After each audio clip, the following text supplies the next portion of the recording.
Morjesta vaan kaikille, se on Rasvalauri täällä. Ja tuli tossa vähän nälkä, niin minä pietin paistaa makkaraa 4 eri tavalla. Tervetuloa videoon. Tänään makkaranamme toimii Cabanossin smoky bacon ja cheese. Herkullista. Ensimmäinen tapa. Vedetään makkara kahtia ja paistetaan. Eli aivan normaalia. Ei ole herkullisempaa ruokaa tai välipalaa tai aamupalaa tai mitään muutakaan kuin makkara. Siitä vähän käännellään. Sitten heilutellaan kyrsää tässä pannulla niin kauan, että se on hyvää. Tai koko aikahan se on hyvää, mutta...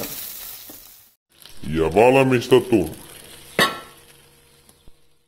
Testissä paistettu makkara.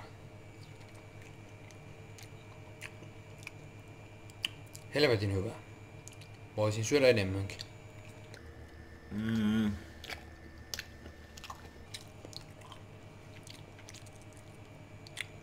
Arvosanaksi voisin antaa 5/5.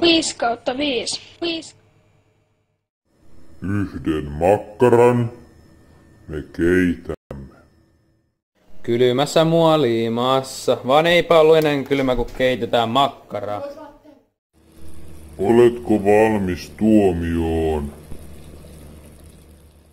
Sitten testiin keitetty makkara. Oikein herkullista ja narskuvaa. Arvosanaksi voisin antaa 5/5. testissä makkara raakana.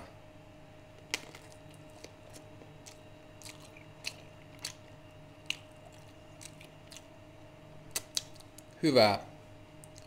Arvosanaksi voisin antaa 5/5. Tämän herkullisen makkaran me muutamme smoothieksi.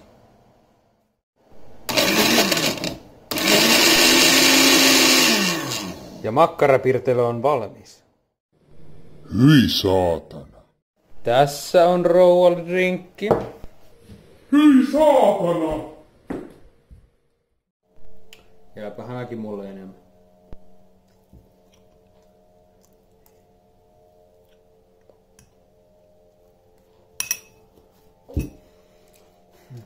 On se jotenkin makkaralta.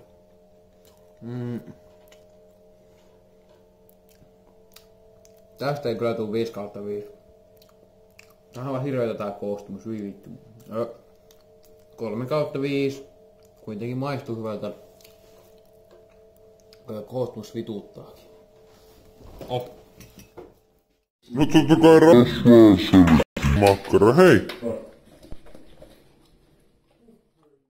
Kiitos kun katsoitte ja haistakaa paskaa. Ja tilastoa kanava.